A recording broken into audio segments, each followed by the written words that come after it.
So, Chris, here we are. Yes. So you were saying, is philosophy fascist? And if so, is that a good thing?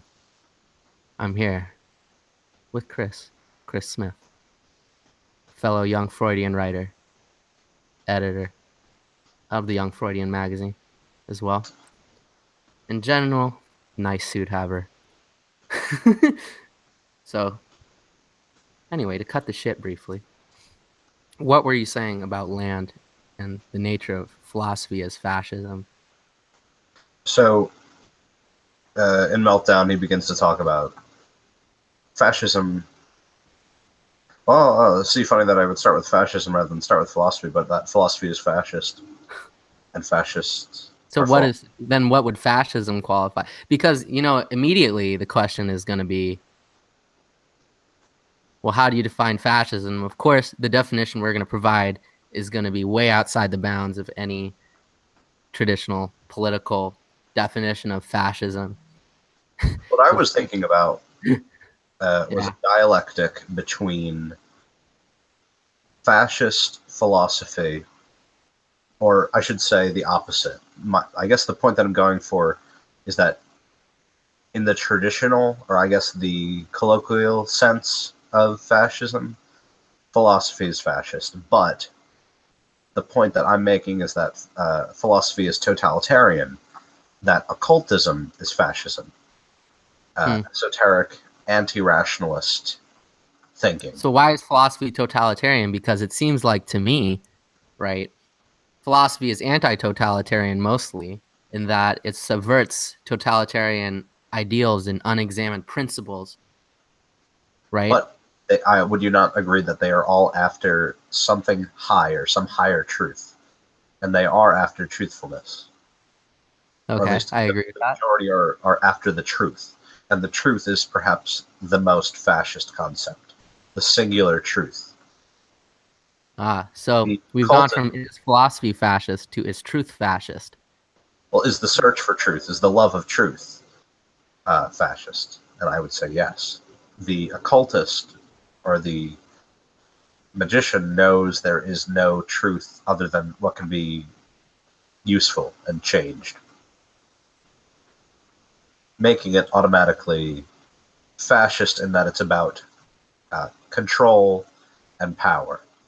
Whereas a totalitarian state might provide a lovely life. It might, it's not necessarily as negative as the idea of the power hungry leaders.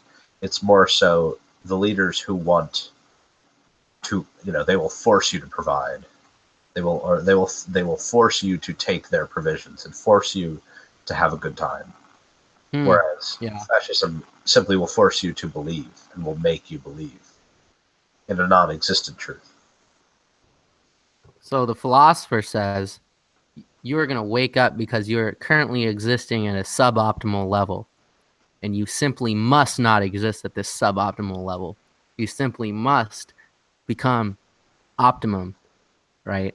And the occultist just says you simply must act this out in a Or way. that So I guess the occultist might not. people just simply I don't know sees. what is the difference there, because I'm a little confused, although I'm sort of getting it. I'm sort of getting the point, and So an the land occultist, point in general of the Platonic top-down fascism concept. the occultist who looks at waking up, thinks what's useful about waking up.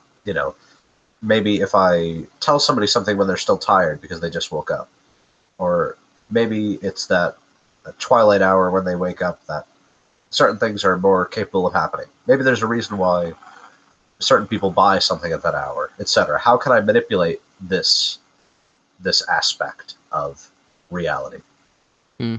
The fascist or the totalitarian, excuse me, I'm mixing up my own terminology. I'm going to stick with occult and philosopher. The philosopher wonders, why do they wake up? Not how is it useful that they wake up? It's not a question of, like, it's essentially the divide between sophistry and philosophy. The sophist wanting to make it useful and advantageous to themselves or to their students, the philosopher wanting to get at the absolute of the matter, which of course. So the occult is essentially the practice of group sophistry, and I guess the fascist or I guess the totalitarian rather aspect of philosophy is that there's a truth, much like sort of, I suppose, a more totalitarian communist system says there's a material truth behind it, and that's the reason it should be followed. Although everything sort of drifts into sophistry because the truth is so elusive, and then it's the psychoanalytic idea is which truth and why, right? So how do you? Which is exactly why really intense psychoanalysis is used by a lot of magicians now. Like Deleuzian concepts in particular are very popular among magicians. Obviously, Land is the example. So how is Land and Deleuze used in magic, I suppose? Well, the ideas about flows, desires, and how to manipulate them, the usefulness of the accelerating world, and not essentially how to de-accelerate as a conservative or somebody who believes like, oh, blah, blah, blah, we're getting far from the point of the matter, because there is no point of the matter. The magician simply sees how this flow is going, how to manipulate it, how to manipulate fantasies, ideas. How to manipulate fantasies, the philosopher's task. And we have two other people. We have Eric Ortiz. Hello, Eric. Hello. Hey. What's up? Via Google Hangout. It's a first. Yeah. I know, right? And Victor. It's, hello, Elliot. I'm juggling, but it's interesting. I don't think I've talked with Eric so much via the net. Yeah. Although, never talked via Google, even. Yeah. I know, right? Via that. So that's interesting. Yeah, so Eric, is philosophy fascist? Everything is fascist at some point, right? I mean, everything is like if you take it towards order, everything is fascist. I'm trying to ontologize being. Of course, it's fascist. Everything is fascist forever. This is fascist. This painting is fascist. This coping mechanism is fascist. Everything is fascist. Are coping mechanisms fascist? Probably. Art fascist. But the point of so you're trying to ontologize being. So there's a controlling nature to the mapping out, I suppose. That makes sense. Yeah. Yeah. What say you, Victor? Via the phone. I don't think anyone's ever joined us via the phone. You look like you're via phone. On the phone. My computer is like, can it switch? It doesn't switch. Oh, it does switch. My computer, it doesn't switch. It just switches speakers, I think. Oh no, computer is like there, but I really don't feel like getting computer. So Fair enough. Sorry for the. All right. I might go on the phone as well, simply because the light is better. All right. Yeah. I found a nice East German hat. Can you guys see me? Is that a thing? I see a pug. Okay. Keep So dog. the ontologizing of being, as Eric says. But of course, the fascism is sort of, I guess, is that Pinochet or something? No, that. No, it's North Korea. So Oh my god. you have a North Korean, or is that a Mason hat? I can't even tell. No, it's East Germany. More specifically, East Germany. East Germany. I can't tell if let me see if I'm on both. Got a bit of it for hats, so they kind of just pile up around this house. Oh, so you have your East German hat. I have my helmet, although I rarely wear my helmet. But I think now would be the best time. The best time to grab it really quickly. Assemble the Nazball gang. Oh, so boy. I got. All right, so if you're gonna wear that, I got my Serbian paratrooper helmet. Oh my god, I don't have anything. I have a fedora. That's like the best I can do. See, now I'm truly being fascist. I have both. I have two cameras now. All right, I'm gonna mute one of them. Me now. So Eric, Are fedoras fascist? I think the people who wear them are. It's that the makes fedora itself is not fascist. It's a dental object of some sort. I can't even tell anymore. that makes more sense. All right. Hi, Dad. What's up? How you doing? I'm okay. How are you? All right. My dad is walking around in his underwear right now. So, Fantastic. okay. Welcome to Freud chat. I'm having a video chat with some people. Okay. Please don't snap your ass. Oh my god. Another day, another Freud group chat.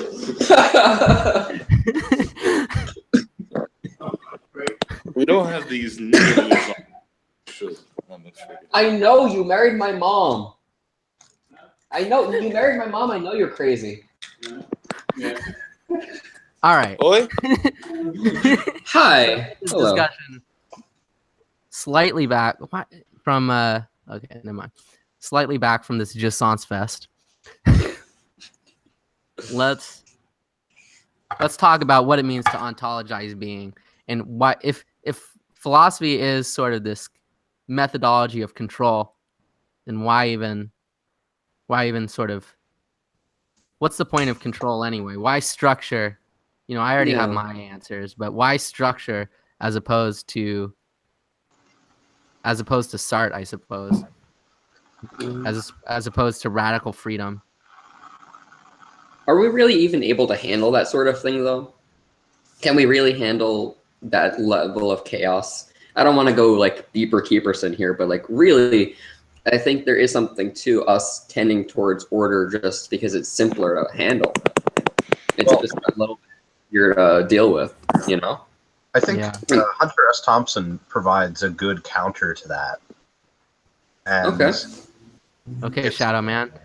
Faster, until the thrill of speed outweighs the fear of death. Okay, so we have that. Accelerationism.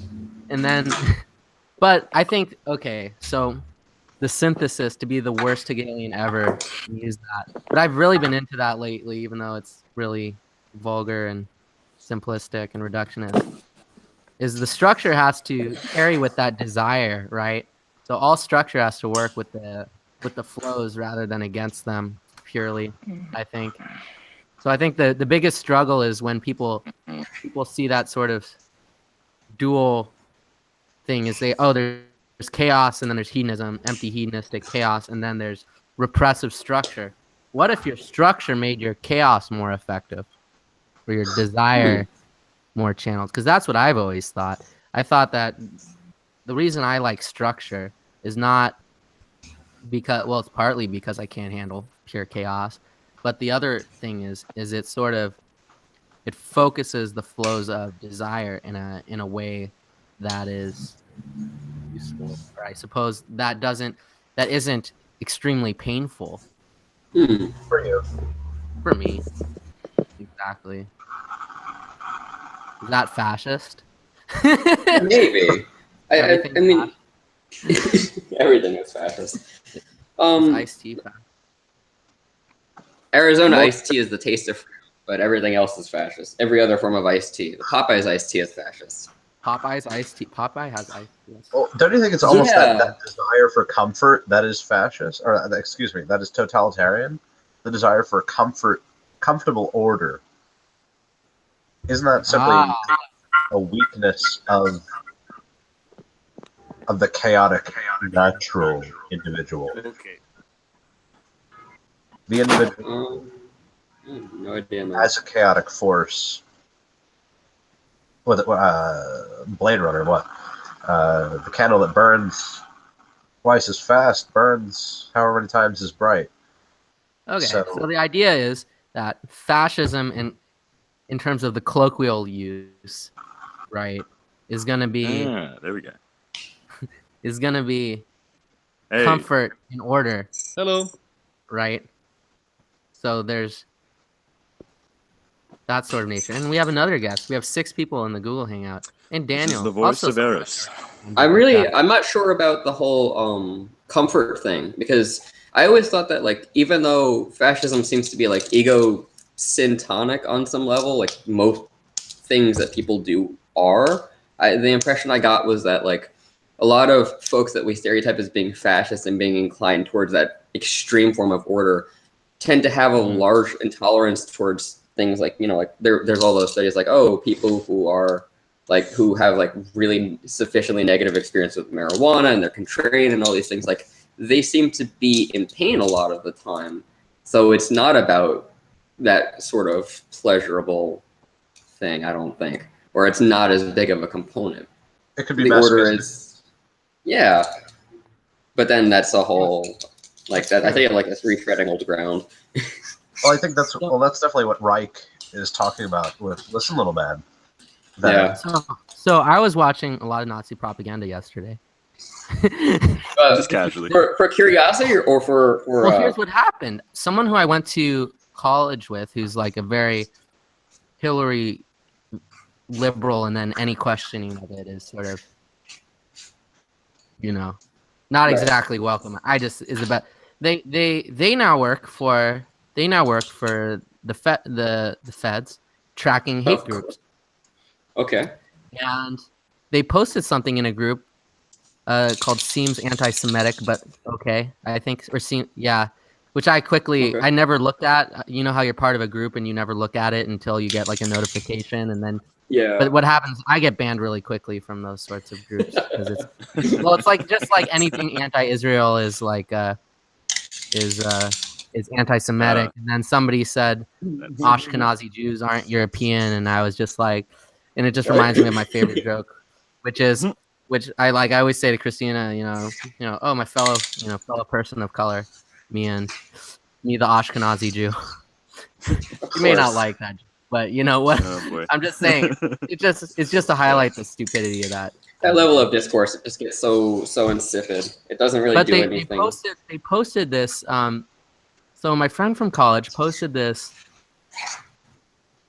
hate group, Atom Waffen, with eight, Oh, like God. like they're the Nazi Atom Corps is there, like, and they apparently, like, people who are on their membership site killed like 4 people in total over a couple years. So naturally they're a prime hate group. Yeah, a bunch of Because guys. because different people kill different people, I suppose. So I was looking at their videos. They're very well produced, and I said, "Oh man, talk about the perfect controlled opposition for the liberal narrative, because really high production value, really absolutely fascistic in terms of what Ayn Rand is for capitalism. I'd say like these guys are definitely for Nazism. They're like Gee. they're the essence of Nazism, I suppose. In terms of just they're like fully on board with the ideology, no questions asked. Far out. What a And Yeah. what they said, they said, like what Zizek has said, which is, do you guys want all out war? You know, he tells that Goebbels antidote. Do you guys want, you know, until you die or whatever? And you know what? I noticed that, and it was so interesting because quite the opposite from, I suppose, appealing to desire and appealing to comfort. They said what was they said that we're not here for fun. We're not here for, you know, a good time. We're here to save the white race or whatever, right? So, but of course, their subconscious is they are there for fun. Right. But I thought that was a very interesting difference between like how I would think of it as Nazism as sort of this vulgar display, but it's, I guess their enjoyment comes out of that hysterical opposite of enjoyment, or they're like fully on board of the opposite, which is we're not going to have fun. We're not here to enjoy ourselves. We're not here to do any of that. Which That's why I was like, that's so interesting.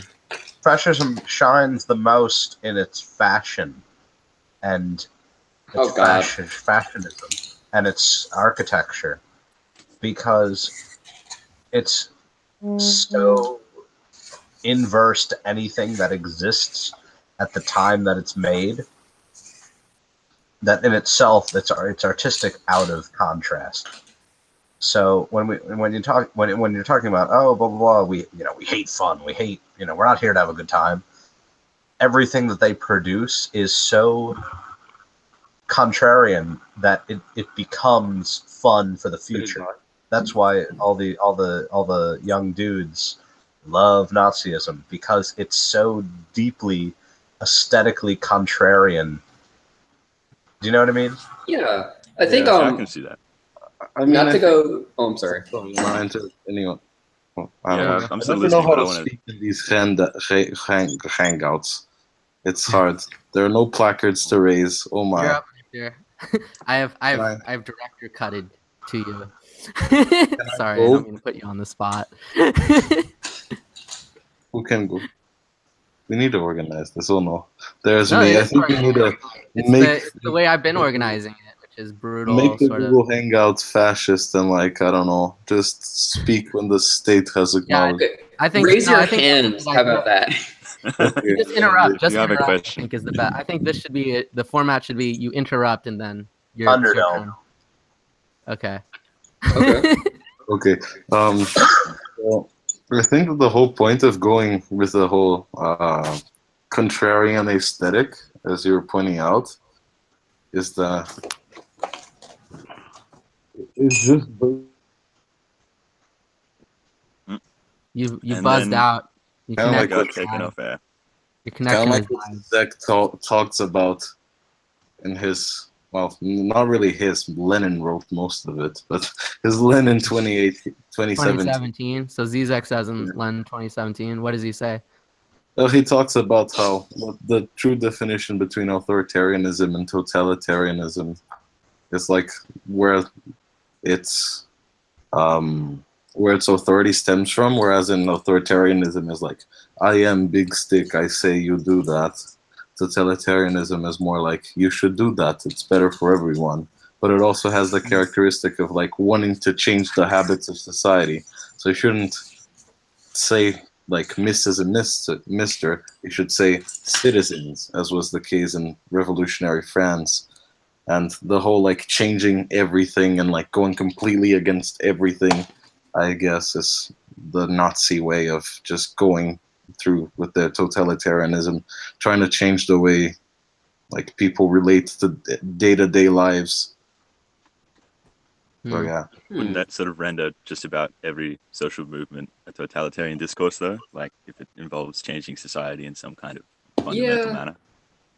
That was one of those things that like Eric Hoffer got criticized for. That's one of those things with horseshoe theory.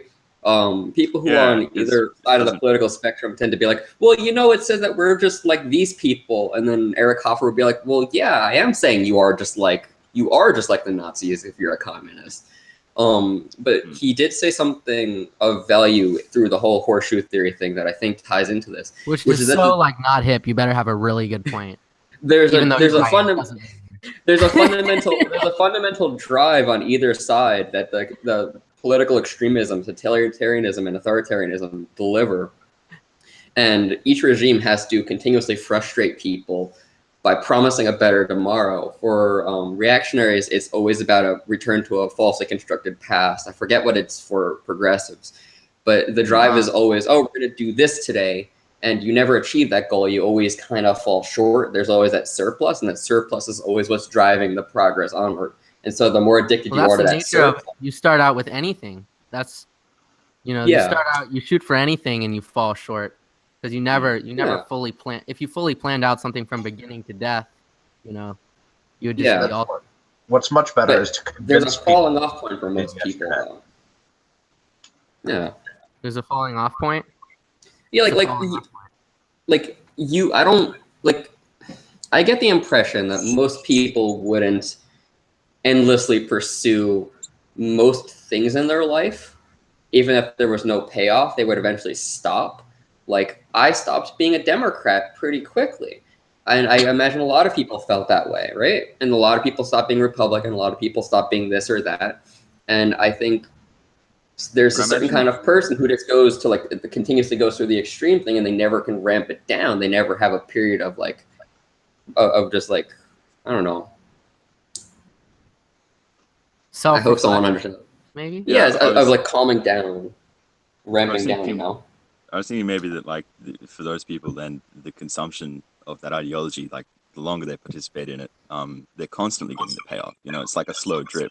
into their body, like of, hey, I like being in this club, I like doing this Oh, I know thing. it's like that for me. Yeah. I mean, all my ideas that I participate Yeah. in. Just hook it to my veins. It's just like a I'll drink it's to just that. like that. Like, it's just like a slow drip.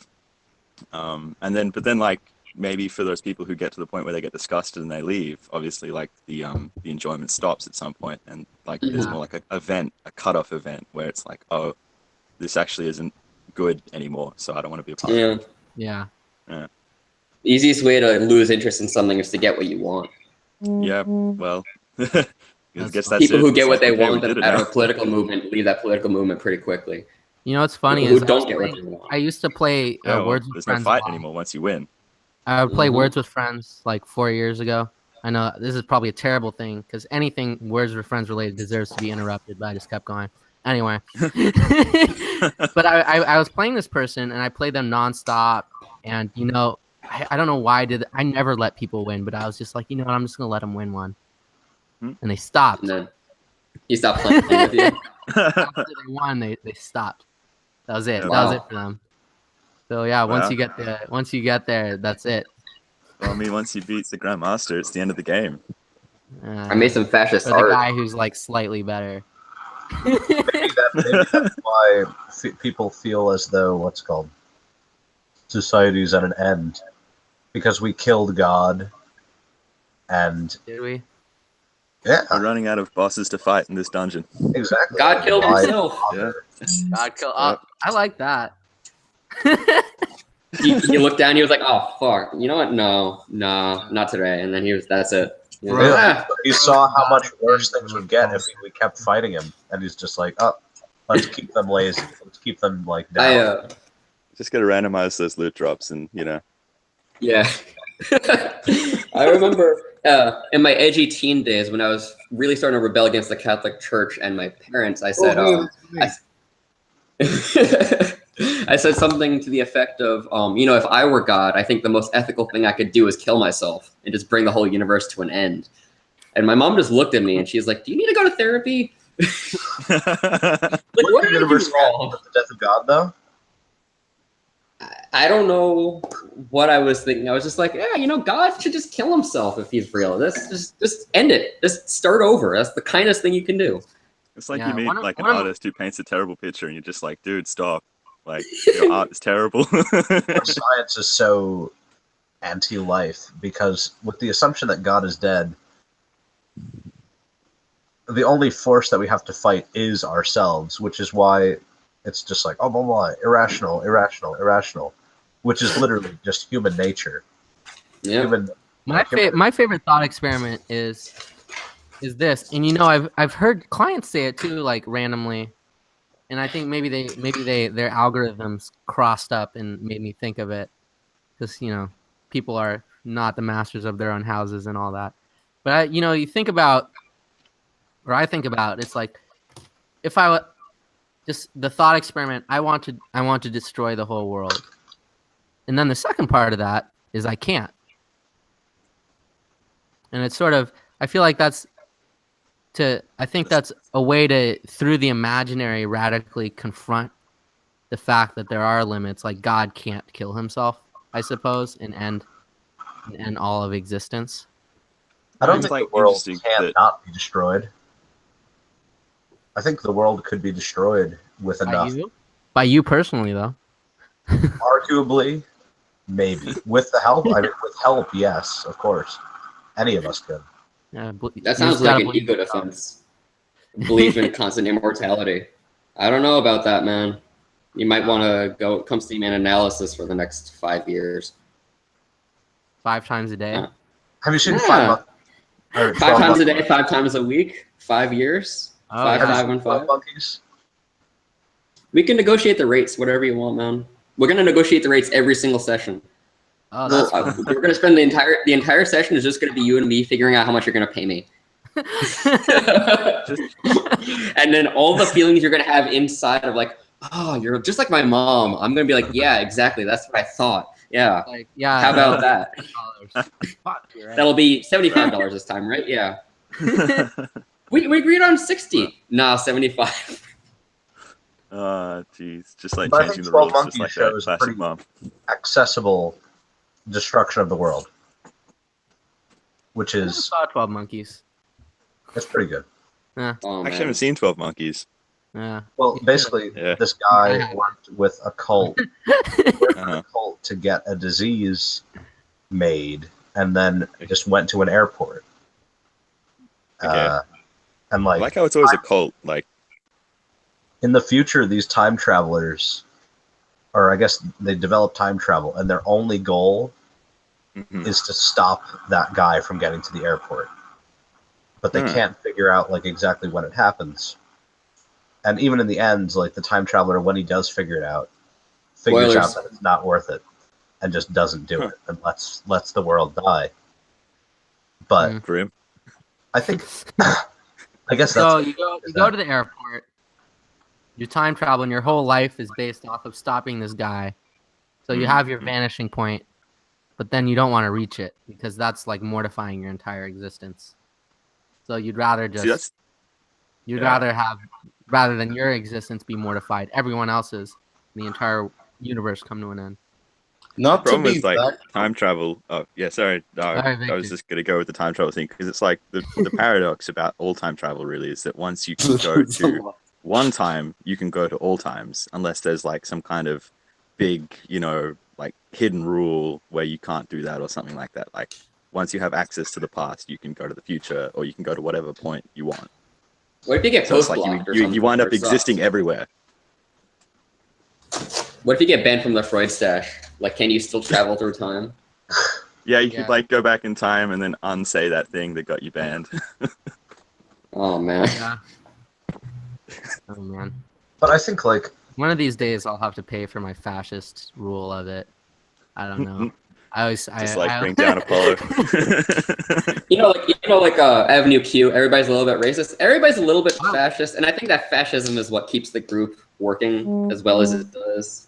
Yeah, Like, well, just- you know what? My thought is that all my authoritarian the goal is always like is like what is a nice environment? I suppose it's like the tyranny Be of nice. I mean, it's not like nice, like friendly. It's like what is an enjoyable environment to be a part of, and what sort of is shitty. And it's like all the stupid, I guess, fake quotes, and then the same political discussions that every other group has is like, it's like why does that need to be here? This could be the one refuge, and I have ultimate power. And I think part of the reason why I'm so fascist over it is because I get banned from like every group, like. Yeah, I can't say I've seen you in a couple of groups anymore. I'm sort of like, what happened to Elliot? He's not here. Yeah.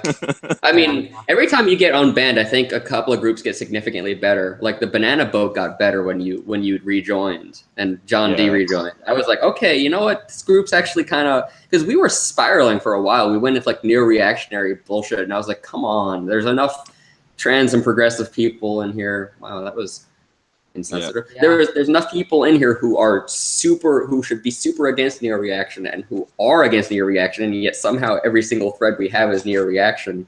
And then you got unbanned, and I was like, oh, wow, we're talking about Lacan again. Okay, this is fine. That's okay. We're talking about Hegel. Yeah. Let's shitpost. It's weird because I'm not very appealing as an entity in terms of like. You see like people have their personal pages and it's just like, this is me. And I have 40,000 followers and I make memes, right? Yeah. But I feel like I don't have that. But because I really don't have the, I guess, patience or ability to craft an ego identity that's enjoyable. Right, so a lot of it is based off of being on like anonymous image boards and just shit posting until people liked what I posted, and then Okay. And So like that's trial and stash. error. What now? a mosquito It worked for the for a stash. vein, or tapping a nerve. Yeah, it's the pulse of the world, right? So you just gotta and it's not about tapping into it. It's about creating a software program compatible with it, I guess. Right. Hmm. So That's it's why it's the most synthetic in dangerous that way. mosquitoes are the ones that hold viruses. Yeah. I don't know. Hmm. I don't know, man. I see. It's like So, you know, Elliot, I just have to say, you don't have to be likable to be a cult leader. that's true. In fact, He's most living cult proof leaders of are pricks, Mm. Yeah. but they have a very strong They sense have like of an self. offsider. They have a very strong Mhm. sense of self, and they know how to get what they want and give people what they think they want. Yeah. I'm not saying you're a cult leader, Everybody should but be. I am No, I'm saying trying to be a cult leader. Everybody should lead a cult of themselves, of course. Yeah. I'm. okay, Carl Rogers. I'd like a cult of The cult of personality. one. That would be nice. A what Well, now? that's why Cult of it's personality Thelma. would be nice. I mean, honestly. Mhm. Wouldn't interesting. that be great? A cult of You know, personality. Aleister Crowley. Yeah. The problem is you need a. But that's the thing is, if you're like, if it's philosophy, if we're talking about philosophy, then it's gonna be everything is gonna be challenged. So it has to be fundamentally work with that spirit creatingness, and any cult of personality immediately gets destroyed because it's stagnant. Was that only academic philosophy, or a philosophy that actually makes discourse rather than takes action? I don't think there's any intellectual reproach to violence on a willed level. I mean, it can be said, but the whole point is that, oh, well, we'll just shoot intellectuals. That the Okay, plane Paul Pyatt. of, like, the plane of, what's it called? Of philosophy needing to be Uh, changeable and able to survive conflict is only in this academic idea. Like, a philosophy that's strong enough to say, fuck academics, will destroy opponents yeah. rather than Khmer actually Rouge take. did pretty well, yeah. They Oh, had yeah. a really solid anti-academic philosophy. It was a very interesting period of time. My sociology Send them professor to the for right Sociology 101, for no reason whatsoever, turned out to be some lady who survived the Khmer Rouge genocide. And she was like, Whoa. yeah, the first thing my mom did was she smashed her glasses because that was a sign of being part of the elite. And it was like her mom was literate, and that was what made her, and she had low vision, and so it was like that's what made them part of the elite. It just got really absurd.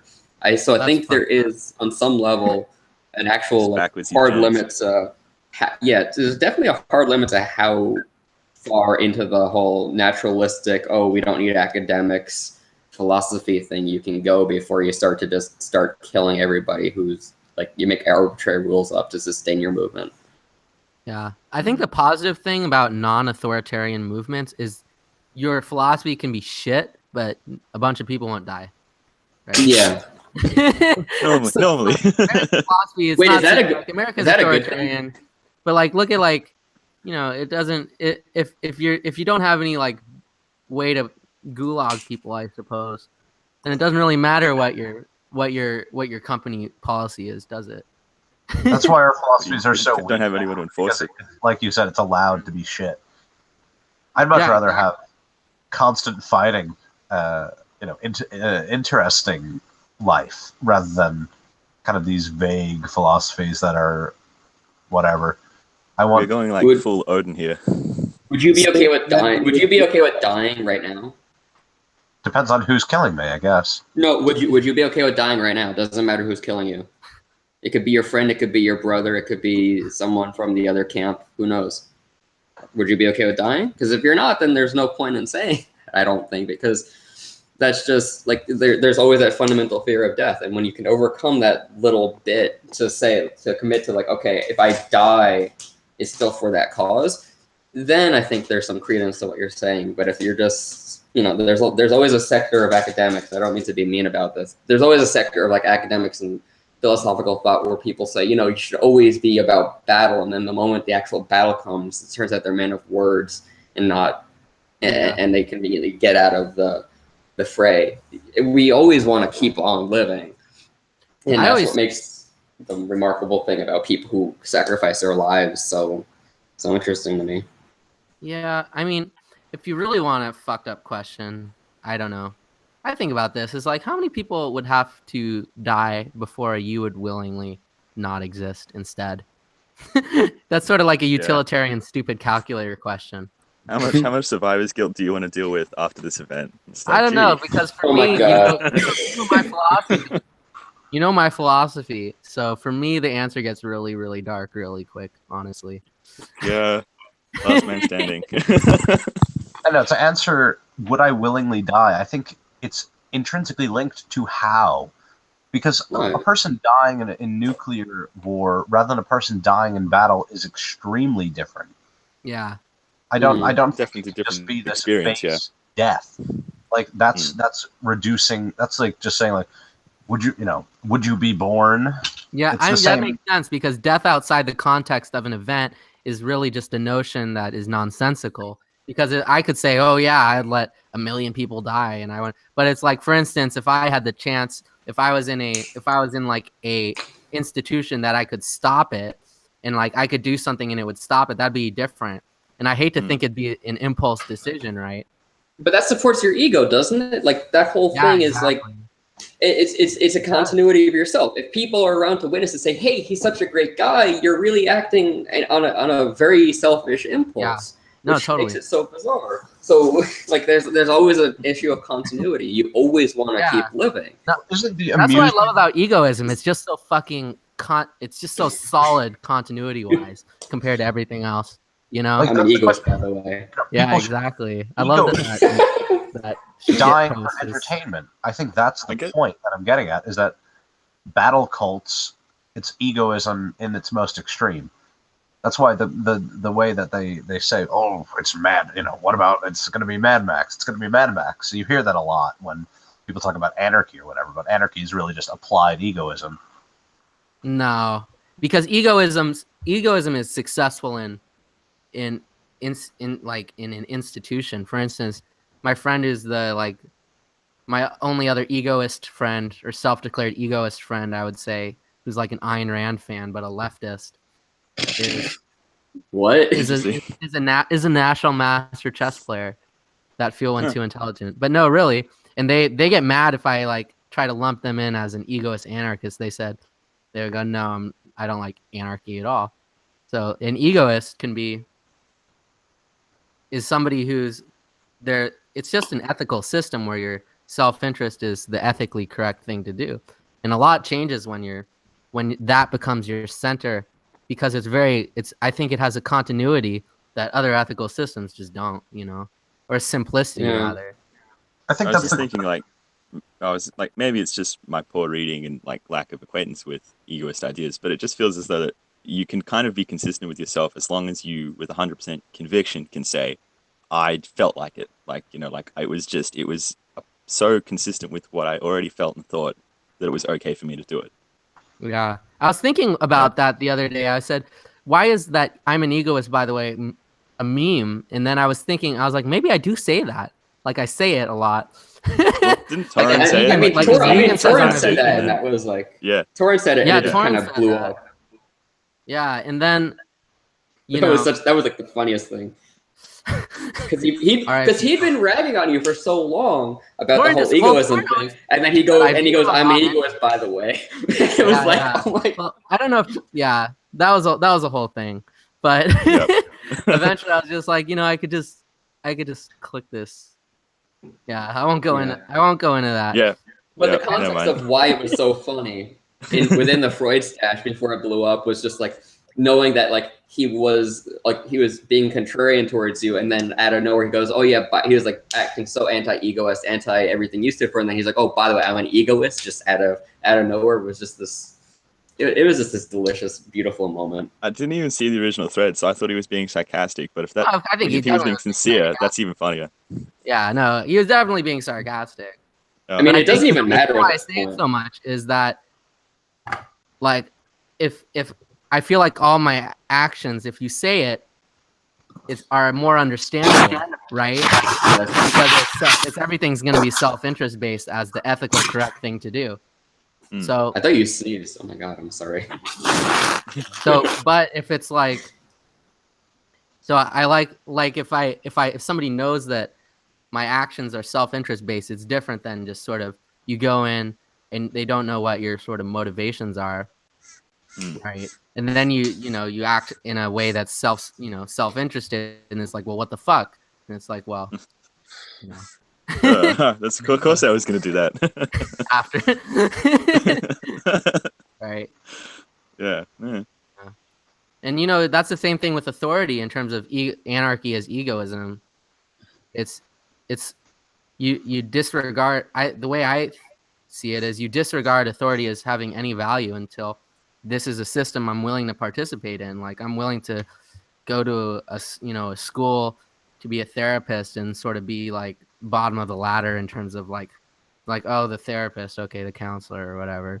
Like that's a system, or be a supervisee and supervisor. And I always, I think that's a system I'm participating in because it's in my self-interest, and also to participate as that person who's in that point of the authority hierarchy. Like the internet doesn't really matter so much, but like when it comes to your jobs and shit, it's very different. It's way different than anarchy, I would say, traditionally. Although Nietzsche talks about the different levels of will to power, and if we just go with if we consider just being an egoist essentially identical with just doing your will, there are the different levels on which and different ways that the will express itself. And the Machiavellian, I'm going to just do the best with what I have, is probably the most prominent. But yeah, I also want to apologize for saying the internet doesn't matter. The internet really matters. Serious business. all you people out there on the internet Sorry, right internet. now do matter. I didn't mean to that's right. foreclose the big other we're for a on YouTube, second. aren't we? Although So- that is Eric's profile picture, the foreclosed big other. Yeah, leave it up for a little bit. Because I figure, look, the way my supervisors have been going on my ass recently, I figure they're gonna start looking at my Facebook profile and see what my public posts are. So I might as well have the foreclosed big other, so they can't be completely sure it's me. It's like just leave it out. Plus, it's like it's really cool to see like an A with a slash through it like that, as opposed to like the anarchy symbol. It's It a just neat looks symbol, cool. isn't it? Yeah. If you were like I really getting, wish like, they could put that ragged into, by, yeah, I was gonna say, sorry, no, never mind. I was just gonna make a joke, but it's not important. I really wish they could put that into like Unicode, the barred A. Just please, just do that instead of having the A with like the extra line through it. This way, just have it this like this, please. That's all I want for Christmas. I tried That to and put a stable ego at a barred O into Word, and it fucked up the entire like document. Now to go back and like. The moment you castrate the other, the entirety of reality falls apart, and all the structure has to be rebuilt from the bottom up. Like thing because I sent it off, and it was fucked. The video, still on that video? Yeah, you still are that. Parents. You all right? Yeah. Okay. Rain, Portland. Is it supposed to snow this weekend? Huh? Is it supposed to snow this weekend? New Zealand. Mike. Man, I wish it would snow here. Yeah. Fuck. No luck with Brazil. All right. So we I made got. this. I made this by the way, Dad. Yeah, Yeah. I showed you something. Yeah, I did this one today too. All right. So the initial question is philosophy fascist? What is the relationship of Sorry about philosophy? That's all right. Politics. Because Right it up. seems like politics, it's easy to say politics is sort of everything has an ideology and a philosophy. But what's the role of a cognitively recognized philosophy as philosophy? I don't know. There seems to be a disconnect between the general streams of philosophical thinking and political thinking. Yeah. So if you're going to say philosophy is fascist, is philosophy even Just as political? fascist. Because it seems like the absence or the unconscious, like there's an unconscious philosophy to politics, I suppose. But Yeah. but there's a conscious philosophy in philosophy, I suppose. And I guess, do we, or does Land save academic philosophy by saying that it's fascist? By saying, like, just by giving it morality rather than the study of morality makes it powerful to. say just because he says it's fascist doesn't mean that that's a good thing. He says it's a good thing, and that's the jumping off point for most people, and that's what makes neo-reactionaries crazy. He says a thing, and he says a really profound thing, and it's cool, and then it's like, yeah, you know, like all of this is fascist, and we're like, yeah, okay, that's interesting, and he goes, and that's a good thing, and you go, what the fuck are you talking about? Well, then calm down there, Nick. outside of Freud, there's why are Nick Land's followers so far left? Why are they far left? A lot of them, right? They get frustrated and blown out. There's something about it that fulfills the role. Hello, Slime. Is that Nathan? Hey, Nathan. Hey, man. Yeah. Maybe it's because of self-destruction, and the left wing prioritizes the collective over the ego and self. So, of course, any system that's against individuality and humanism ultimately will be leftist. Yeah. Can we do a free association chat next week or next time? Because all the art I've been making today has been like free association. I feel like that's something we should do. Harry. Yeah, that's like something I really got drawn to, but like I think because I'm an OT or almost going to become an OT, I think that should be something we do. Free association. That would be fantastic. We could even do it association now. A collective Yeah. That'd be great. That'd be pretty cool. Collective free association, and then we can and then Elliot can be a fascist and score how good our free associations are. Well, it'll be like the ink blot test or something like that. Like, yeah, you got It'll be a public surrealist party.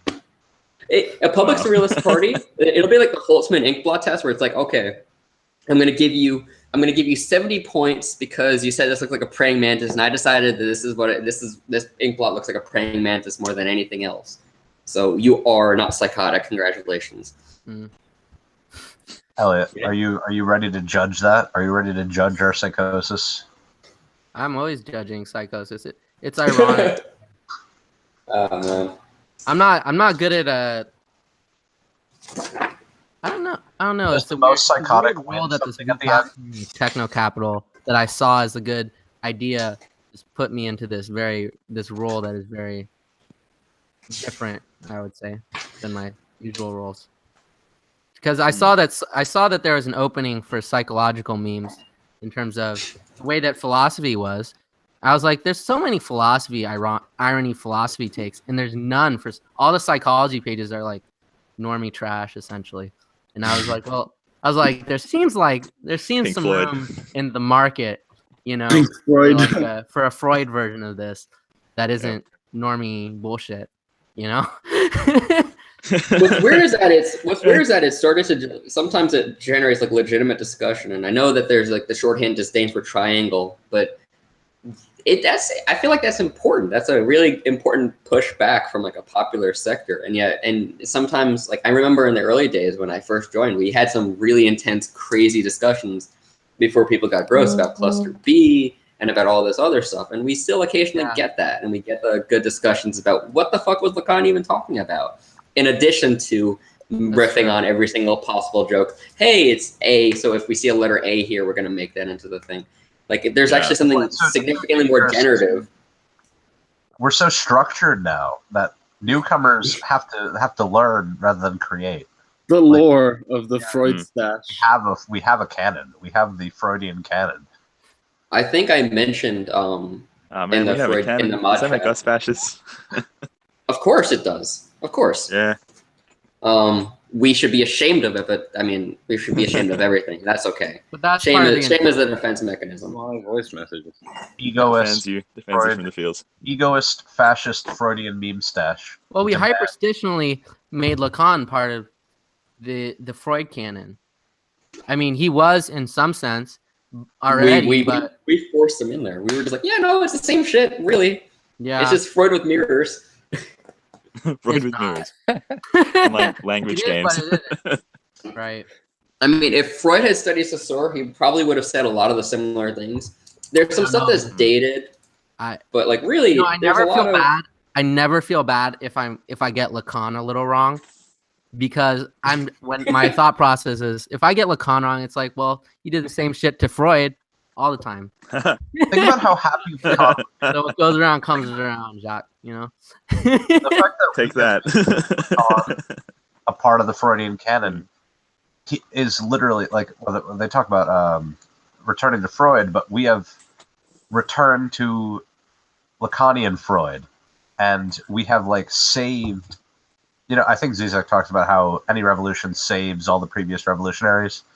We are saving every psychoanalyst by basically saying like, "Yep, this is standard meme stash material."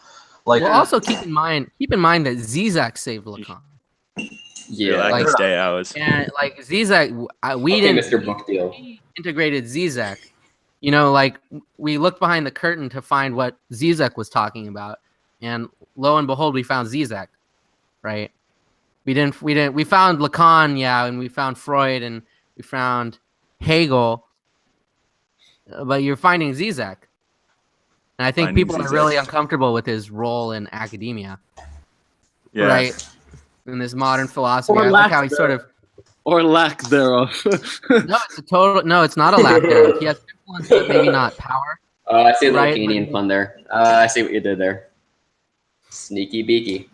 I never get it why Hmm. they have the Well, gloss. what? Oh, I have that. Never understood my the shiny glossy Zizek clever.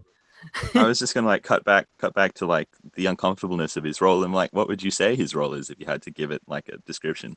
Like, what does he He's do? Totally changed Lacan's meaning and Lacan's endpoint. Lacan is not a philosophy of liberation.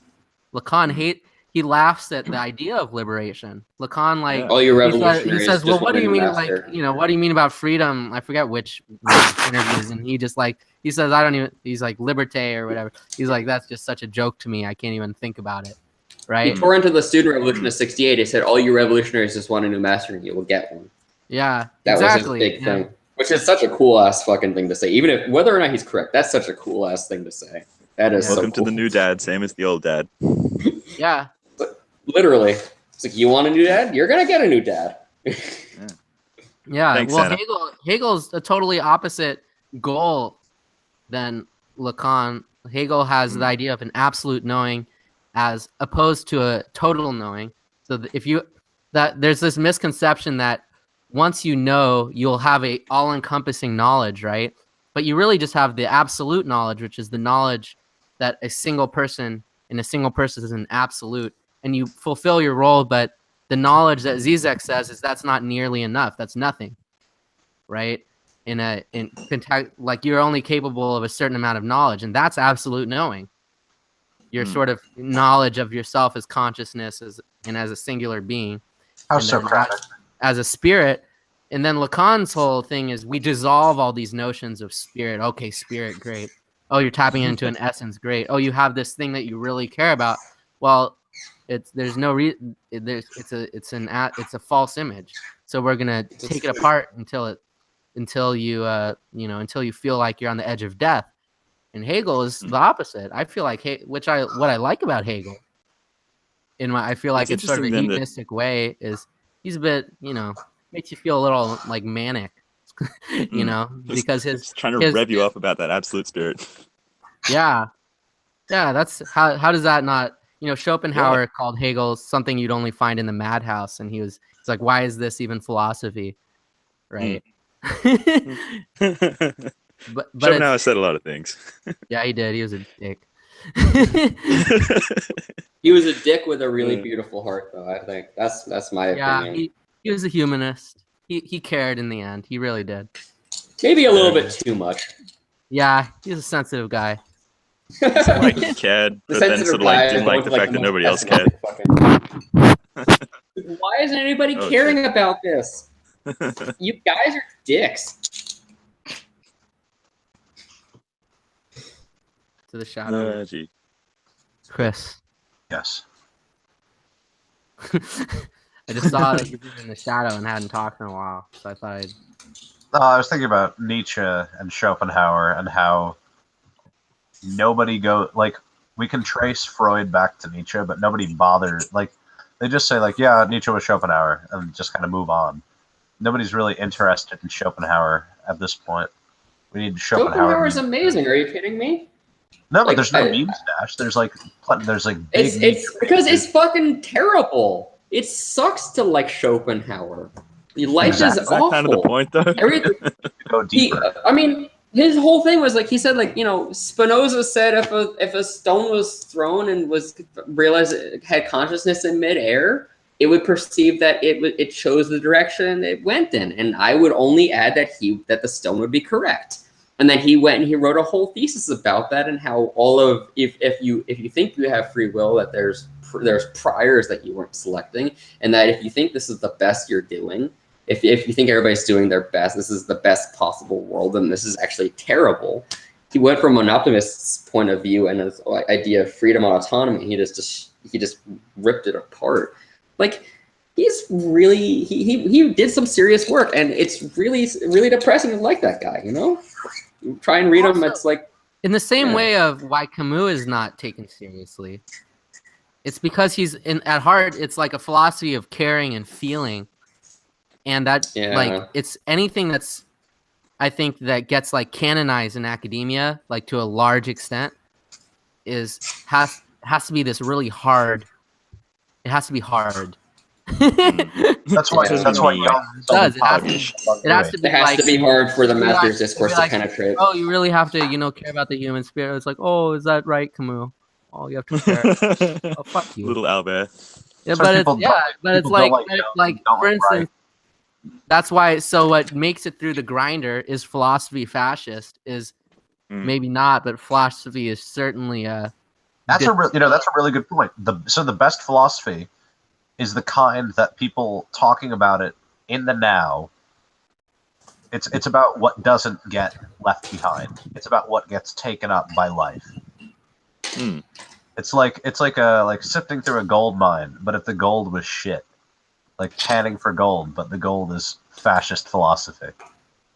So you're sand basically is advocating for Alain de Botton, Alain de Bottom text, right? Wow. What's his deal, by the way? I don't know anything about that fucking dude, and I just hear him talked about all the time. He's just like a pop Bottom philosopher who text is a has school really of- like yeah. obvious takes on everything. Yeah. He's he's just like- he's consistently kind of wrong like- about every philosopher. Yeah, there's that too. And it's just kind of like if you took everyone's kind of namby-pamby, wishy-washy humanist feelings about, what the past looked like and the myth of progress and all that stuff that leftists hate, and then like wrap it up in this bald guy who sits on the net and makes videos, then that's kind of what you get with Alain Botton. Gotcha. Alain de Bottom Yeah. text is Full of life, basically- I like to think of him as like NLP somehow turned into like a guy who appeals to like middle-aged housewives and like Yeah, dudes what in their was that 20s who joke? think they're woke. Pretty much. It's like Jordan B. Peterson for like wine moms or whatever it was. It was great. Yeah. Alain de Botton is Jordan. Alain de Pretty much. Bottom text. for wine moms. So A lot of that stuff's really popular in Australia, which is interesting. Like, there's a sort of really set middle class which loves that utilitarian humanist stuff, like just around about the place. And I guess like that's the same everywhere in most Western countries. But like, yeah, it's just curious because he was here recently doing like a talk, and he was on TV and he's talking, and I'm like, this guy he's just like saying everything that your like shitty tutor from your first philosophy class is telling you. Like, there's nothing interesting here. Anyway, I think part of the reason why these sort of harder philosophies, not more difficult, but just less humanistic. Nice free association, by the way. Thank you. Right? I see you showing it to the camera. So, but it's why do they make it through? It's because, much like Zizek says, it forces us to enjoy, or it forces us to feel. It's like, oh, look at this. Don't you feel bad? Or like the eco theory, like the big Gaia girls. Oh God. Gaia girls That group. club house. That's funny. But the whole idea is, oh, well, there's all this theory, but in the end, it's the planet is being destroyed through capital, but then it's a redemption story. But behind, if you look through, it's like there's a grabbing. You must feel for the planet as an abstract absolute, right? So Yeah. I think people get sick of that shit. I know I'm sick of. I get sick. Although I like that particular version because it's interesting, but people get sick of being Guy told girls to give a clubhouse. about Yeah. everything. You know. So do you Well, think? Oh, no. You talk, man. You haven't talked at all. I talk too Okay. much. So some people argue that weak theory, like for example Derrida, sustains itself through academia because it makes such minimal claims. So like one metaphor for Derrida is that he made a pyramid because it was the perfect structure that it was already eroded, so it couldn't erode anymore. I've heard that about Derrida and other postmodernists making the most minimal claims that can perpetuate itself through academia. So it's almost like propulsion through softness instead of this hard phallic image. It's true, but there's a phallic imposition. There's an imposition of keeping a half chub. because like Derrida and stuff. The way he sort of gets through information is very, in terms of you can't really follow it. You wouldn't know what Derrida would take out of 3 texts. He would just combine it in some way, and it would be like, oh, that's and then he would make a point that's unrelated to all 3 of the texts. So it's and some of his points are kind of interesting. So, and I think he also played his ball with the spirit of whatever of I guess general soft left, as you said, or whatever. Yeah. So I think it's that combination of once in a while he says interesting stuff, but he also he like you said, minimal claims, I guess, but it's also juxtaposition without being true to any sort of essence of any of them to prove an outside point, not to sort of add to it or to sort of work in like Freud. We work in the same spirit as Freud and Lacan in the same way, and in Hegel, in terms of we're trying to reach something, but Derrida is sort of radically challenging it, but which is good in some ways, but the bad way is that it gets you're not learning the subject that he's teaching. And my therapist actually was in a Derrida. He was in one of his classes, apparently. He told me, which I don't know. Once in a while, Virtue signaling. He was like, you know what? No, I was good there. Yeah. Yeah, it depends. Like I can see some philosophies that posit themselves as this philosophy of everything. Like there's all these like romantic era German philosophers that we don't remember that made big claims that were shot down. And then you have those others that do guerrilla theory, and they just sustain themselves by running in the background, sort of. Yeah. I could see 2 different survival strategies for theory. Yeah, Hegel was definitely anti-romantic. Like you read his, it's interesting to read like early Hegel essays, because when he's still like Hegel, you don't think of Hegel as like a young buck or whatever trying to like make his name, because he's just like the monster ruler of German philosophy. But he's already the old man. Yeah, but like when he's like writing his initial essays, he really challenges other sort of philosophers like Schelling and Fichte. I think he really sticks it to Fichte. Like he pretty much just says this guy thinks he's smart, but he doesn't know shit. Like pretty much in the fancy German way of saying that. Yeah. Yeah. What's weird with Fichte is that like that's somehow his whole process is what we associate with Hegel as like as the way to understand Hegel. So in some ways, like the spirit of German idealism got completely destroyed by Fichte, because he somehow managed to become like more memey, somehow more transmissible and more memorizable than Hegel. Hegel just couldn't cross that little line to become a little bit more transmissible to people. How are we retroactively making Fichte Hegel? Synthesis, antithesis, antithesis.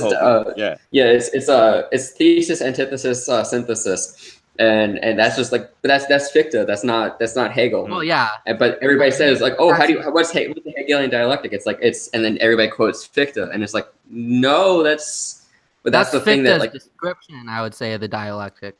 But there's a reason people associate it with Hegel, and that's because Hegel, the way Hegel sort of writes is he writes these long sentences and long structures about and tarrying with 2 different things, and at the end of his sort of each little section, he sort of comes to a synthesis, and then that synthesis leads to the next thing. So Hegel didn't say it, but he did it. He made the I guess. dialectic real. TM. Yeah, but it'd be Capital R. to be a big philosopher and be what's the word, and speak shit that's really difficult to understand. That's I don't know how people do that, but Hegel did. I guess people they looked into his writing until I guess there wasn't that much to read back then, you know, because now you live in a culture where it has to be. Oh man, what do you want to read today? Oh, let's read Hegel. Oh yeah, that's what the fuck is this guy talking about? Yeah, I don't know. Let's dedicate the next 50 years of your life to understanding this guy.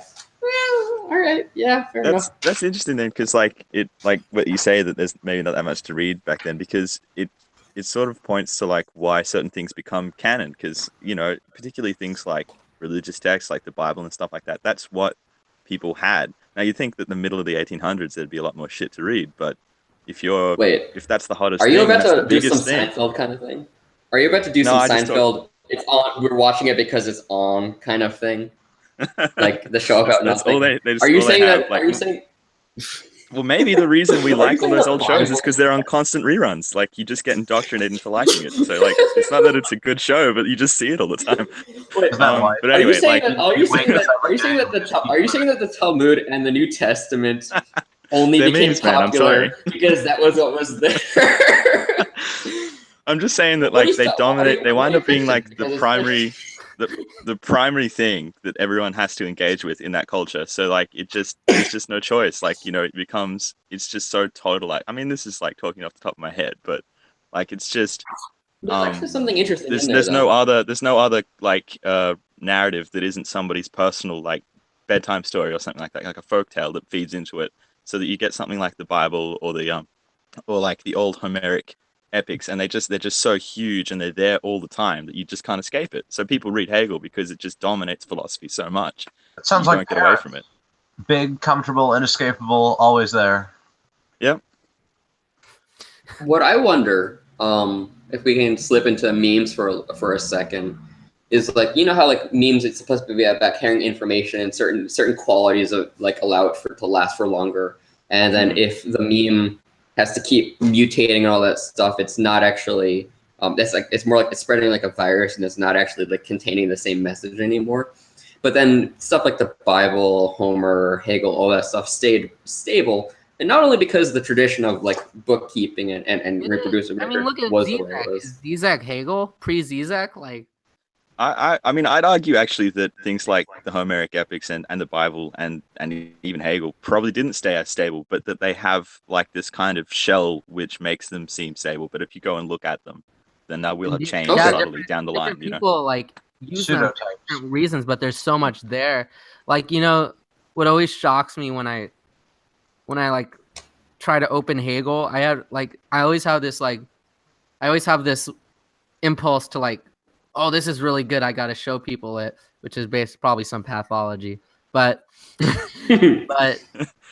excited child pathology, just like I got to show. But there's just so much of it. There's so many moments, and there's so many different structures that he presents that captures different sort of conflict in the way we structure ourselves and we structure reality through various concepts, right?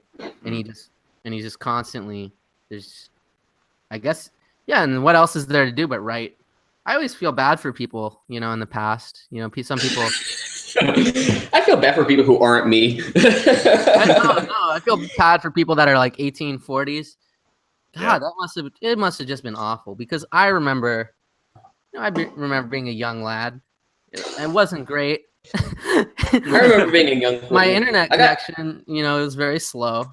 It was like I had no net. Had to read. Mm-hmm. You gotta watch that James Townsend and Son channel, because like in 19th century they had some good ass food, man. Despite everything else, I think they were doing okay.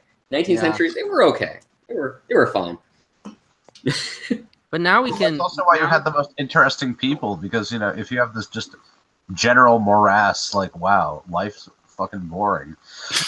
You're gonna It's have like, what did you do today? I churned butter, but also I thought about existence and like how flour is this and that. It's like, wow, you should write that down. I don't know how to write. That's why Sorry. things are so boring now. Everything is really comfy. It's too comfy and happy. That's what I think. That's a problem everybody knows now. It's that blah, blah, blah. That's why people lift weights now, because they don't actually have to work, so they have to work out their bodies to get. No. same Here's body the thing about Wait. What? Working out sucks. Like, what do you mean that's not doing work? Oh no. But it's not doing physical labor. It's not doing the hard labor that their parents did and their grandparents did to get the same body. Like, we have to recreate something that was once just a part of life and make it kind of a chore. Yeah, okay. But that's true. But here's the thing. In order to enjoy discomfort, you have to pass through the possibility of total comfort and safety, I think. Because the way you're this reactionary sort of view of it of, oh, the past had this, but sure it does, but they didn't have access to the opposite versus us. And we have the comfort, and then through the comfort, then we go to discomfort. That's different. That's a different algorithm than just being stuck there. Certainly. There, that's frightening. That's terrifying. It's making the aesthetic choice. It's not an aesthetic choice. It's an entire being choice. No. ASCETIC. Aesthetic. Not aesthetic, sorry. But it's the choice to experience pain. It's being a martyr to yourself. It's killing himself to himself. Yeah. Well, quite frankly, it's like late antiquity. I'm not a big fan of that. I tried. In Kierkegaard in general, I know Caleb loves Kierkegaard, but he loves Kierkegaard. Try substituting like DBT skills like mindfulness if you're a therapist with Kierkegaard. That shit compounds. Like his algorithms, Kierkegaard's algorithms, I think if you romanticize anxiety as a sort of force, right? That's life-giving and is positive. So I tried to think of it that way. I was like a little nervous. So I was like, okay, let me just really focus on this anxiety as if it's propelling me forward. And it's like, let me just do this for a second. And boy, did it just increase. It just increases. So if that's like the sought after feeling, you sort of can tap into these thinkers, like the way they sort of look at it. And I was like, wow, I do not enjoy this. Right? Like the more I go into Hegel, the more I enjoy it. The more I go into Kierkegaard, it's just like, get me the fuck out of here. That's honestly. Like exactly what Caleb criticized in Jung's critique, was that Jung just makes him sick. Essentially, he just pathologizes Kierkegaard instead of blah blah. Which I think is funny, because the idea that you can escape from the psychological meaning of the thinker to the person, like this desire for the purely philosophical, clean and pure discourse, is that not the essence of fascism? Is purity. Are you saying Foucault is a fascist? Who? Everyone knows Foucault is a fascist. Marxist knows Foucault is a secret CIA fascist Nazi. Is that why he got HIV? Is the way to silence him? Silence that discourse. HIV. This is like some real conspiracy hours. Oh my god. You guys ever notice that the Illuminati symbol is the same as the cognitive behavioral therapy triangle? Oh my god, it really makes you think. It's like the Illuminati. That shows you what the role of a body like the group is. You know what else is a fucking triangle? Mummy, daddy, me. Oh boy, we're screwed. The most important triangle. The nuclear family triangle. Jay-Z. Are we going to be anti-Jay-Z or are we pro-Jay-Z? Well, Jay-Z's fantasy, right? Because he's like sort of like this. Yeah. So that's like the fantasy. That's why I like that. So just to go show how like contemporaneous retroactively engineers, like you were saying, like Chris, you were saying Hegel doesn't change as much, but look how much a fucking triangle changes, and how like we totally miss the fact that It doesn't. It still has the same roots as the three-part goddess and the Holy Trinity. It's still the dominant three, regardless of what they are. It's still the same type. Yeah, this is reminding me of our like first chat, which was the discussion of numerology. Oh my Is God. three is the masculine, 4 is feminine, 5 is man-made, or something like. Yes. Right? It's 5 fingers. 3 is the imposing triangle of cognitive behavior. If the devil is 6. That's 2 cognitive behavioral therapy triangles. This is basically a CBT conference right now. This 666 is just a bunch of cognitive. 666 is like 3 plus 3 plus 3 plus 3. So it's like what, like 12 CBT therapists? Now we're getting really woke. Like, Yeah, now we're psychoanalytic numerology. esoteric. I felt Elliot, you bad said because- something a Yeah, second wait, ago. say- I'm sorry. You said something like a couple of minutes ago about when you were reading Kierkegaard and that feeling of anxiety that was generated in you, that you could follow that feeling of anxiety. Isn't that like Yeah. part of the essence of psychodynamic therapy and like the theory behind it, that like your emotions are a tool, whether or not you actually, whether like it's not about that if it's a good feeling or a bad feeling. The root of it we can examine and see if it's pathological or not, and how it plays out. But your anger, if you come to therapy angry or you were angry that week, that's important. You can use that anger to do something else. You can use the anxiety. You can use the sadness. All of those emotions that are generated within the text when you're reading and you're engaging with the idea, all of that's telling you something, and you can do something really fantastic with it. Yeah, Really I depending. think that's the all good vibes. That's the pure psychoanalytical way to do it, I think, and I think the way that it gets perverted by the retroactive reading of Lacan through Zizek, which I subscribe to, is okay. So and you know, if the unconscious is structured like a language, we have these narratives around our symptom, but what are we feeling when we engage with these narratives? And it's possible to engage with the narratives in an anxiety sort of feeling, and just in the same way, it's you know, it's possible to engage with the same unconscious structured like a language with that sort of feeling of spirit, or which is, I think Lacan would argue, is inauthentic. But I don't think I wonder what the role of anxiety is, and is there something to cut off, I suppose, because that is what is it cut off, or is it just a not feeding the bear of anxiety? I don't know. Well, how do you feel about anxiety as a physical feeling? Rather, I hate it. twitching. I hate it so much. Like, that's why I try to think about depression. I try to think about depression and anxiety as more physical and connected to a complex rather than as the complex itself, which is why like anxiety as physical is important. Like, you can have a thought and perhaps it's not immediately palpable, but the feelings are going to draw out thoughts. So that anxiety as what's it called, you know, riding the tiger. Maybe anxiety is not the tiger to ride. You'd rather get eaten by it, or So anxiety is a tiger or something. riding the tiger. If anxiety is a feeling rather than a complex itself, we have the choice of riding the tiger and just kind of riding out the feeling. Pepper spray. It gets too bad, but like pear pepper spray.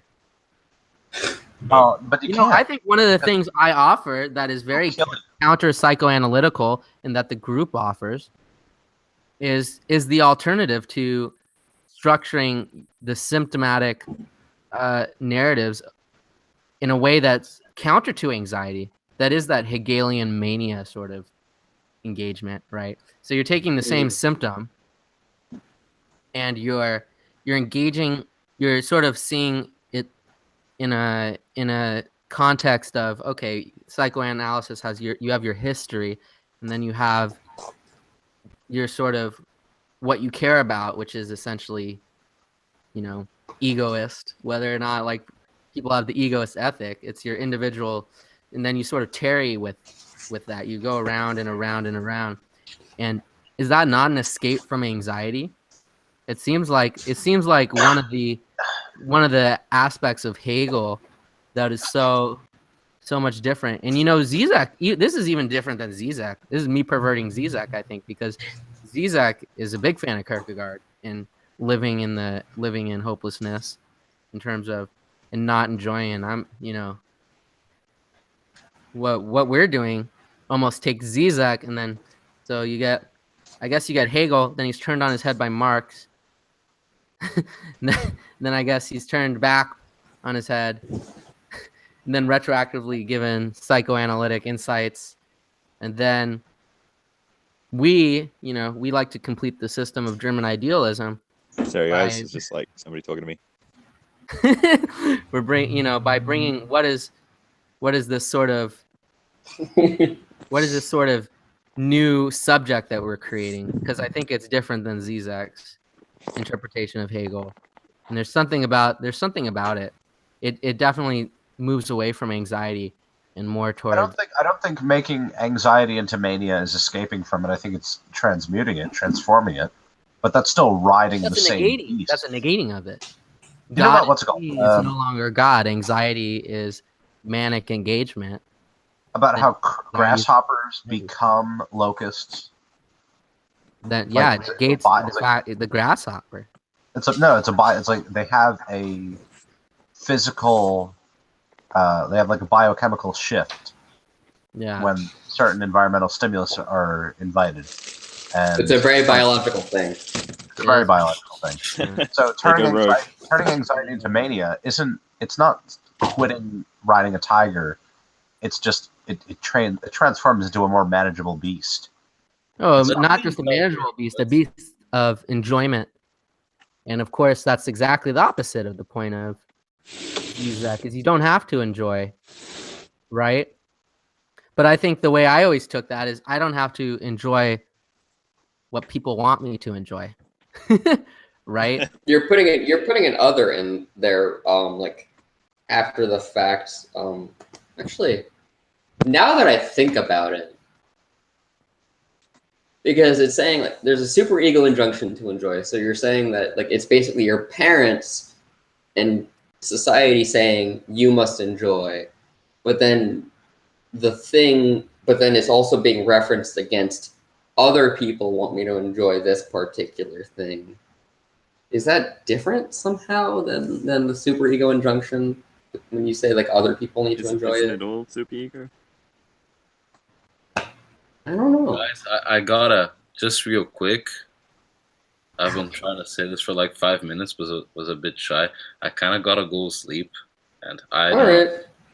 Brazilians get our good manners from the Portuguese. Have pleasant dreams. Why we don't have them? So I guess good night. I don't know what's the Google Hangout etiquette for this. So I think good night. That works. Let's make it 10 more minutes in general, so you won't miss much, and also so we have a vanishing point and an aspect to aim at, I suppose. Just like tie it off. Yeah. All right, Victor. So long. yeah. Have a good time. Bye. Yeah. So our final. What are we gonna? Since we only have 10 minutes, now there are more important 10 minutes. Well, like we sort of kept straying from the original question, I guess. So maybe something to do with that. Is philosophy fascist? You're taking feelings and transmuting them, and you're negating the feelings of the people and their environment, and you're grabbing them and pushing them into a new environment that you're creating. And just like Freud says, Freud says we're initially, before the death drive talk, everything is sublimated sort of desire or tearing with desire, and the way I think we're desire in the Freudian, to really return to Freud for a second, it gums up every mechanism. And I think when we say we're not the masters of our own house, I think it means that we're really subject to to desire and where it leads us and where our comfort and happiness sort of goes, and that's imbued with our desire and our sublimated desire. And you know what I wrote in Zizek in the Clinic, coming from Zero Books, late August. I wrote a chapter. Still can't believe I got fucking published by someone took me seriously enough to put money on it. Besides the point. The point, I wrote a chapter called "The Master is the Provider of Convenience," right? So I think one of the things that I argue is that we need to watch out for people that are offering convenience in a certain manner that aren't actually in our self-interest. Because, for instance, cell phones are very I'm fucking on that shit all day. I'm one right now. Yeah, exactly. And we have to really examine the nature of our self-interest, and are we really that stone, Eric, tossed through the air, and we say that we're going the same direction, right? Right. Well, that's why I think Goes the direction. occultism has succeeded where philosophy has oftentimes failed, which is why I think we've talked about this multiple times, that psychoanalysis has an affinity with the occult, and that Is psychoanalysis fascist? Fascists like the occult a lot. Yeah, but that's because it's too powerful to let live on its own. TFW too powerful. What? Too powerful how? The occult? I mean, fascists like science, though, too. Like, Mussolini and Hitler were technocrats as much as they were mystics. Like, but there's a certain mysticism of science. But to believe nonsense, yeah, to have a whole group that's believing something that's totally in the imaginary register, there's something very, I guess, powerful about it. For instance, you don't need to beat the point of the owl over the head, but like, I didn't realize the effect of it, but it is quite interesting to see what this sort of nonsense imaginary register totem, how it sort of functions. And just like Chris is saying, it functions in a very same way. And it was completely ironic to start with, and then like it kind of goes beyond that now. So we've gone to that post irony of like, hey, this is actually the symbol for the group. So, but even from the start, it was bound to be the symbol, because the owl is inherently a symbol of the unconscious. Minerva, Hecate, etc. It is the archetypal symbol of seeing in the dark. without going like, didn't we have a policy of banning young I memes? concede that, yeah. Should we ban owl memes? Didn't we have a policy of banning Jungians? Like, I thought that was what. The secret is Chris is a Jungian. Daniel's a Jungian. Yeah, that's the problem. That's because we got made part of the team. So I know. That's the joke. Age here. And can't banish us, man. We don't stay how dead. could I do that? That's like what? Look, your object relations. I know. Filthy. So let me finish up the quick occult psychoanalysis thought. So, anyway, the occult being the more accurate means of doing the individual will, doing what is egoistically correct, and it's through nonsense and through a denial of everything set and structured that one can fully free your will and begin to do it. Because when you essentially just disregard any concept of truth outside of yourself, it's egoism to the extreme. But it's outside. When you do that, you're able to work outside your ego identity. So, for instance, I'm able to be a totalitarian, which is sort of outside of my ego identity, as long as it's through the other, of the persona of the, the admin of the mystic sort of symbol of the mystic big other. You're sort of, and what I learned with